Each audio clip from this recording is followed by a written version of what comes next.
Je m'appelle Jasmine, je suis éducatrice et ma langue maternelle est la langue des signes.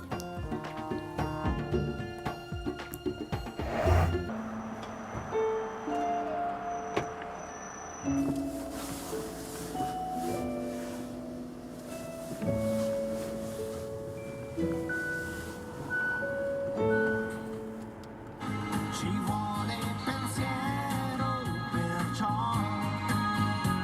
lavoro di fantasia, ricordi la volta che ti canta. Ma maman est sourde, mon papa est entendant et j'ai un grand frère plus âgé d'une année et on a vécu les quatre jusqu'à mes 8 ans environ. Ci vuole passione con te, non deve mancare mai. Mon papa ne parle pas du tout la langue des signes, il oralise et quand on était petit, c'est vrai qu'on n'utilisait pas beaucoup la langue des signes. On était beaucoup plus dans le langage oral avec ma maman, tout comme avec mon papa.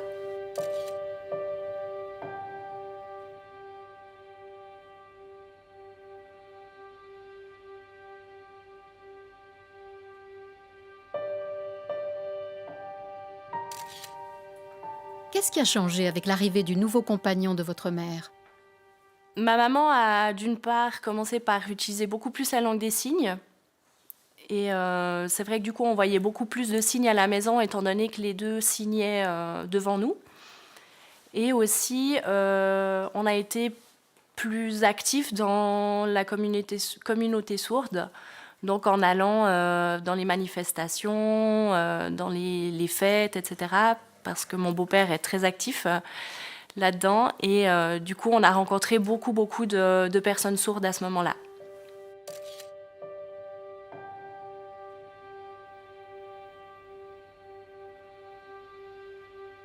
J'ai eu beaucoup d'échos de ma maman, de la période qu'elle a vécue justement avec l'interdiction de la langue des signes. Et je sais que c'est une période pour les sourds qui reste très difficile et qu'ils n'ont aucune envie que ça se reproduise. Et la langue des signes, pour moi, c'est l'identité d'une personne sourde. C'est la langue avec laquelle elle est le plus à l'aise. Et c'est avec celle-là qu'elle devrait pouvoir s'exprimer en premier lieu.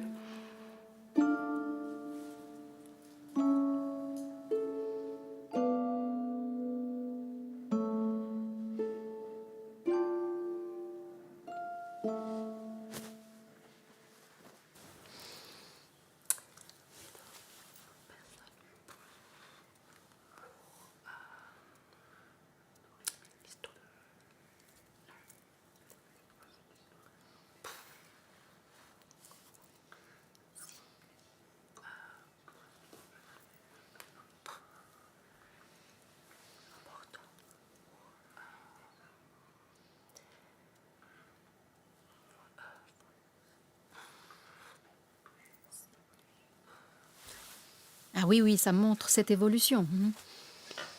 D'accord. L'Association suisse romande de la langue des signes a mis sur pied un projet concernant l'histoire et la sauvegarde de la langue des signes romande. Et dans ce projet, je suis donc la personne qui va interviewer les personnes sourdes selon les générations. Ce projet, il est important pour moi. C'est un projet qui permettra d'avoir une trace de ce qu'est la langue des signes, de ce qu'elle a pu apporter aux personnes dans leur évolution. Et c'est vrai que pour moi, c'est vraiment important que ça ne se perde pas. J'ai un peu le sentiment que la langue des signes, elle a tendance à disparaître actuellement. Et pour moi, c'est important que ça reste et qu'elle perdure dans le futur.